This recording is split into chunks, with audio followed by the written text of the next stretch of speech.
Oi, turma, tudo bem? Eu tive de fato um problema de conexão aqui e não consegui passar o segundo comentário, vou fazer por aqui, sobre o texto do Koselleck. Desculpem aí esses problemas técnicos. Sobre o sentido da história, né? O não sentido da história. E aí vocês já devem estar discutindo, mas colocando para vocês. Sobre o sentido da investigação histórica, na verdade, que o Koselleck traz uma reflexão a partir da história e do que significa história em termos de ciência e dos fatos propriamente ditos, construídos como história. E ele traz uma discussão da diferença entre não sentido da história, né, o Unsinn, no alemão, ou a ausência de sentido na história, que seria o Sinnlosigkeit. Sinnlosigkeit. A ausência de sentido é diferente do não sentido. O não sentido é não permitiria sequer entender uma ciência sobre história, né? Não permitiria nem essa história. Já a ausência de sentido da história, o que o Koselleck está trabalhando é que ela permite uma superação de uma determinada ciência sobre a história. Né? Não se questiona o sentido da investigação histórica em si, quando a gente entende que há uma ausência de sentido na história. Só que para isso ele busca definir o que seja o sentido da história, né? E aí ele parte de alguns exemplos, principalmente das cartas dos soldados que não regressaram, né, da Batalha de Stalingrado. Ele vai falar do falseamento, da seleção de cartas, da construção de cartas falsas para se construir uma imagem de heroísmo e uma imagem desejada pelos nazistas por motivos puramente histórico-militares. E também ele vai falar dos jornais católicos da Primeira Guerra Mundial que justificavam a Primeira Guerra Mundial como um resultado de um processo puramente religioso, transcendental, uma resposta aos pecados e erros das pessoas, ou seja, totalmente fora do discurso científico. E que aí a investigação histórica nem conseguia alcançar. Então, existe algo que o Koselleck está falando no texto, que é uma utilização dos mortos exatamente como modelo para os vivos, como modelo para os heróis, no caso, para aqueles que se desejassem como modelos daquilo.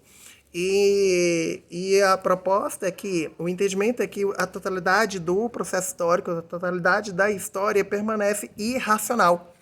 Né? Racional somente é a análise, no máximo, que a gente faz da história. Né? Em si, a história parte muito da percepção dos participantes. Então, o perspectivismo subjetivista ele permanece na análise de quem está vendo essa história. O que a gente busca é uma tentativa de racionalização dessa percepção dos fatos. Né? Então, a história pode ser entendida como uma racionalização após o que ocorreu.